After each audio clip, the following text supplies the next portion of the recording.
Hello mga kapuso, ito po ang mainit-init at nakakaiyak po na ganap ngayon dito sa abot kamay na pangarap. Dahilan nga po itong si Melba ay kinuha na nga po ni na Annalyn at nilipat sa East Ridge Medical Hospital upang doon nga po operahan dahil nga po may tumor ang kanyang utak.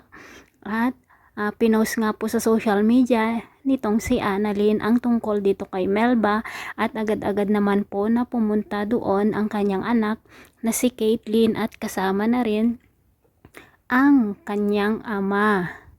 Kung kaya't tuwang-tuwa po itong si Melba, ngunit noong una po niyang makita si Caitlyn ay sinabi niya na hindi siya ang kanyang anak. Buti na lang po may dala-dalang picture itong si Caitlyn at dito na nga po umiiyak at nagyakapan ang dalawa.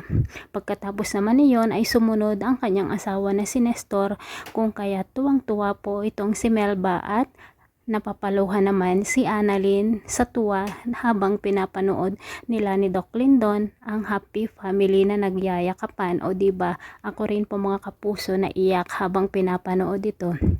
Samantala, ito naman pong si Michael ay naku, ang sama din talaga ng pag-uugali nito, no? May selos pa din ito, sigurado. Meron pa rin siyang pagtingin dito kay Lynette dahil nga sinabi ba naman niya dito kay Carlos na dapat ay pagsabihan niya si RJ na huwag masyadong lumapit dito kay Lynette.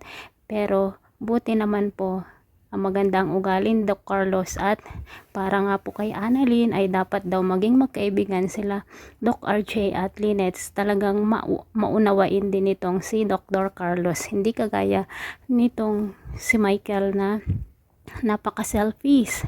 At kinausap pa naman ni Michael itong si Moira at sinabi na magkasama sila Lynette at Doc RJ noong nakaraang lindol at baka daw mayroong nangyari sa kanila dahil close na naman ulit sila.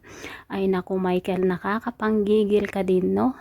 Pero syempre ganyan talaga pag selos, kasi kapag tinitingnan niya si Lynette ng lihim, makikita naman po natin sa kanyang mga mata na meron pa talaga siyang pagtingin dito kay Lynette. O diba mga kapuso?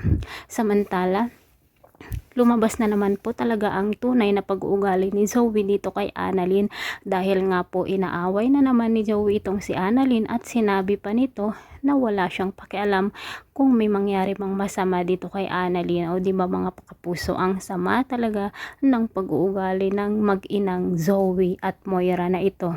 Samantala, nakapag-isip na naman itong si Moira ng paraan para sa ganun nga ay mapalayo ulit si Doc RJ dito kay Lynette at Annalyn.